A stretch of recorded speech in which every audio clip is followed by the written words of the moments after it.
Vous regardez Al24 News, nous sommes le samedi 7 janvier à la une de ce journal. Coup de théâtre dans le dossier des soldats ivoiriens arrêtés au Mali. Quelques jours seulement après leur condamnation à 20 ans de prison, le colonel Assimi Goïta leur accorde sa grâce. Après 14 tentatives et un chaos historique au Congrès américain, le républicain Kevin McCarthy est élu président de la Chambre des représentants. Le scandale du Maroc Gate qui franchit toutes les frontières en Europe, la presse néerlandaise s'empare du dossier et fait plusieurs révélations fracassantes.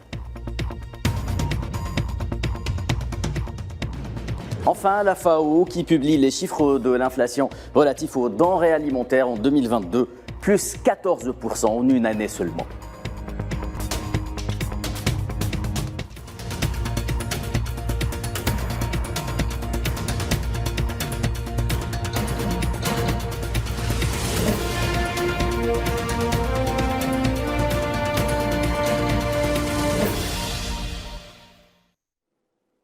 Madame, monsieur, bonjour. Deuxième coup de théâtre dans l'affaire des 49 soldats ivoiriens arrêtés puis condamnés par le Mali à une peine de 20 ans de prison pour 46 d'entre eux et à la peine de mort pour les 3 autres pour des faits de complot contre le gouvernement. Entre autres, ils viennent d'être graciés par le colonel Assimi Goïta, le chef de la transition malienne, qui a déclaré dans un communiqué publié hier soir que ce geste démontrait l'attachement de l'État à la préservation des relations fraternelles avec les pays de la région. Les détails avec Leïla Guertal.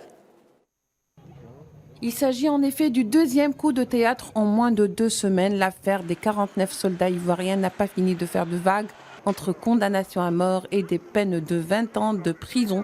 L'annonce de libération vient de tomber. Le chef de la transition militaire malienne, Assimi Goïta, vient d'annoncer la nouvelle. La grâce est accordée avec remise totale des peines. Les autorités ivoiriennes ont accueilli avec soulagement la nouvelle et la presse ivoirienne revient sur cette bonne nouvelle dans toutes les unes. Il faut dire que les chefs d'inculpation pesant sur ces prisonniers étaient assez lourds, allant de 20 ans de réclusion criminelle jusqu'à la condamnation à mort pour les 3 femmes relâchées auparavant. Ils sont accusés d'association de malfaiteurs, d'attentats contre le gouvernement et d'atteinte à la sûreté d'État. Sauf qu'après la médiation togolaise sollicitée par le président ivoirien, des lueurs d'espoir sont apparues à l'horizon, suivies de l'annonce faite peu de temps avant la fin de l'année 2022, où les représentants des 3 pays ont annoncé la libération imminente des 46 soldats ivoiriens. Premier coup de théâtre, le 30 décembre, les soldats en question sont condamnés à des peines très lourdes. C'est la consternation, c'est l'étonnement. Tout de suite, le président fait une sortie médiatique à l'occasion du Nouvel An et s'adresse aux Ivoiriens. Les soldats regagneront bientôt le sol ivoirien, dira le président ivoirien Alassane Ouattara. La médiation est relancée sans trop de médiatisation et aujourd'hui, deuxième coup de théâtre, les 46 soldats sont graciés, libérés avec des remises totales des peines. Une joie que la presse ivoirienne a du mal à contenir et cela se comprend. Selon le Malijet, un site malien, ce geste démontre, je cite, l'attachement du colonel Goïta à la paix, au dialogue et au panafricanisme. Mais démontre surtout aux problèmes africains, il faut des solutions africaines, même si tout n'a pas été dit dans cette affaire des 49 soldats ivoiriens. Clap de fin pour la saga du Congrès américain et l'élection d'un successeur à Nancy Pelosi à la tête de la Chambre des représentants américaine. Et sans surprise, le député de l'État du Michigan et favori Kevin McCarthy a été élu par ses pairs président de la Chambre avec 216 voix sur les 428 votes exprimés. Et ce après pas moins de 14 rounds et un blocage qui a duré plusieurs jours, provoquant une véritable pagaille dans les rangs des républicains à l'hémicycle.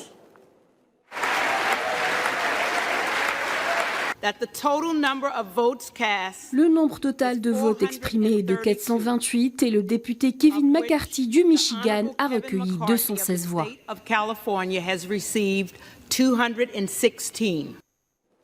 Les États-Unis, justement, qui détaillent leur programme d'aide militaire à l'Ukraine au Pentagone, le département de la défense US, par la voix de la responsable chargée de la Russie, Laura Cooper, a déclaré que l'aide militaire annoncée par Washington est la plus importante en termes de contribution globale qu'elle ait fournie jusqu'à présent. We have committed so far reflects we are committing 50 Bradley infantry fighting vehicles. Nous allons fournir 50 véhicules blindés de transport de troupes de type Bradley, 500 missiles anti-chars de type Tau et 250 000 munitions de 25 mm. Les véhicules de type Bradley renforceront la capacité de l'Ukraine à effectuer des manœuvres complexes dans presque toutes les conditions météorologiques et sur tous les terrains, en particulier dans le sud et l'est du pays.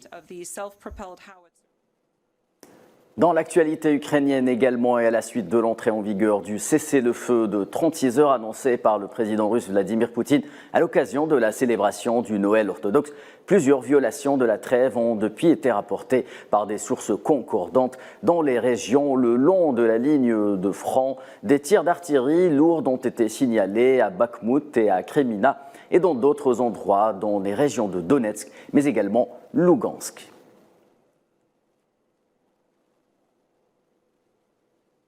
États-Unis toujours et dans le dossier palestinien, la députée américaine du Michigan, Rashida Tlaib, a appelé le Congrès à cesser de financer le régime d'apartheid sioniste en Palestine occupée. Les Palestiniens font l'objet d'une dangereuse recrudescence des exactions sionistes durant les dernières semaines dans plusieurs régions des territoires occupés. L'escalade a fait pas moins de 8 700 cas de violations recensés durant l'année 2022.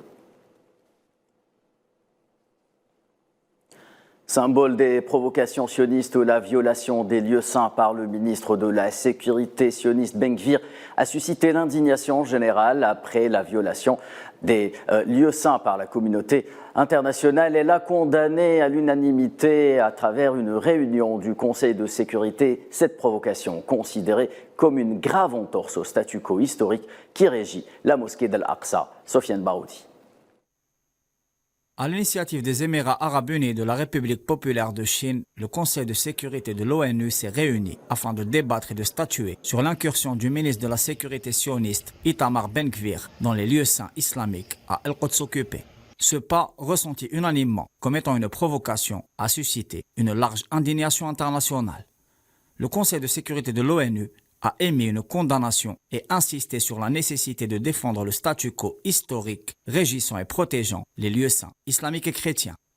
Le représentant de la Fédération de Russie a exprimé sa préoccupation et rappelé les conséquences de la violation de la sacralité d'Al-Aqsa par Ariel Sharon, qui avait provoqué la seconde intifada palestinienne et déstabilisé la situation au Proche et au Moyen-Orient. Le représentant des États-Unis, pourtant allié de l'entité sioniste, a pour sa part mis en garde l'État hébreu et rappelé la position américaine d'attachement à la solution à deux États sur les frontières de 1967. Washington se retrouve embarrassé par la nouvelle coalition au pouvoir, composée de courants fondamentalistes et de l'extrême droite sioniste, qui promet un durcissement de l'apartheid et une accentuation de la politique de colonisation. Pour rappel, Itamar Ben Gvir, nouveau ministre de la Sécurité, est le représentant d'un courant intégriste religieux. Il a été condamné à plusieurs reprises pour incitation à la haine raciale. Son incursion dans l'enceinte de la mosquée d'Al-Aqsa est un énième acte de provocation, franchissant la ligne rouge du statu quo historique régissant les lieux saints islamiques et chrétiens. Il faut donc comprendre à quel point il est vital que la ville la plus sacrée ne devienne pas un centre de conflits religieux.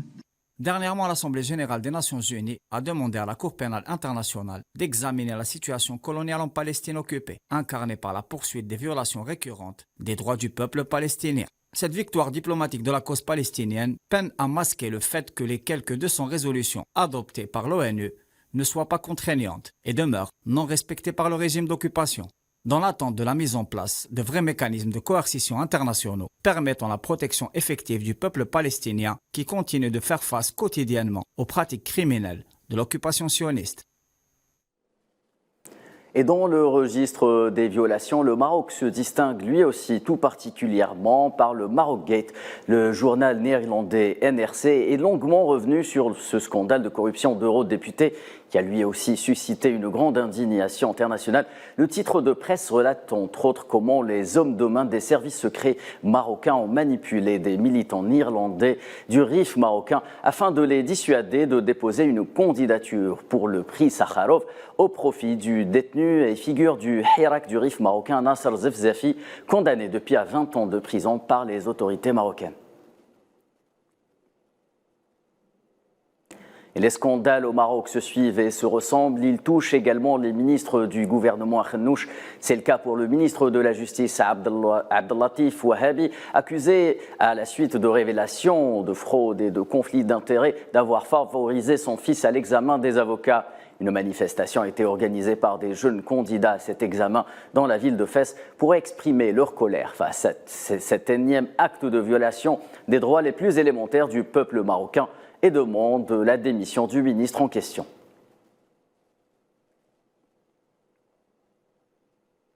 L'actualité au Sahara occidental avec le coup d'envoi des travaux préparatoires du 16e congrès du Front Polisario prévu le 13 janvier prochain, et ce à travers la tenue d'une réunion de la commission préparatoire. Elle aura lieu les 7, 8 et 9 janvier courants dans la wilaya de Oussep et devrait rassembler quelques 2000 participants.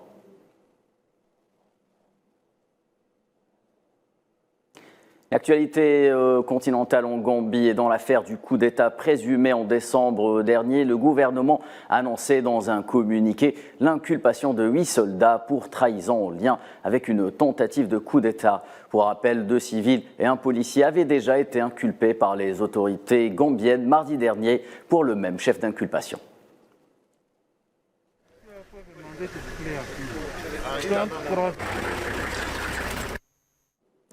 Et à la une de ce midi, info également, les chiffres de l'inflation ayant impacté le segment des denrées alimentaires communiqué par l'Organisation des Nations Unies pour l'alimentation et l'agriculture FAO. Elle s'est établie à 14,3% en 2022 par rapport à l'année précédente. Les sous-indices de la FAO montrent une hausse de 17,9% pour les prix des céréales par rapport à 2021, 13,9% pour les huiles végétales, 19,6% pour les produits laitiers, 10,4% pour les viandes et enfin 4,7% pour le sucre. L'inflation qui a également atteint les 9,2% dans la zone euro durant le mois de décembre 2022. Il s'agit d'une baisse enregistrée après de longs mois durant lesquels l'inflation a battu des records dans plusieurs pays de l'Union européenne.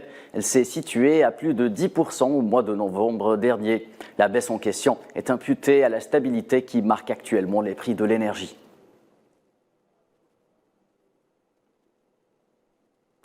En France, les gilets jaunes sont de retour. Des cortèges entiers sont attendus ce samedi dans les rues de la capitale Paris et dans d'autres villes françaises à la suite de plusieurs appels lancés par des collectifs au moment où le gouvernement français s'apprête à présenter le 10 janvier prochain sa réforme des retraites, un texte qui n'est pas du goût de plusieurs partis d'opposition chez la gauche mais également chez l'extrême droite.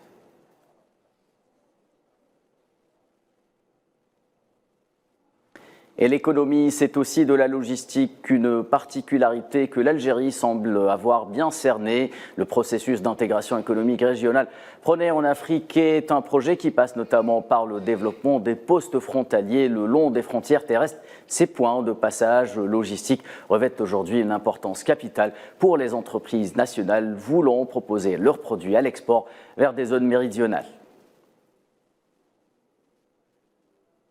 C'est la fin de ce journal. Merci de votre attention et votre fidélité. Excellent après-midi sur Al24 News.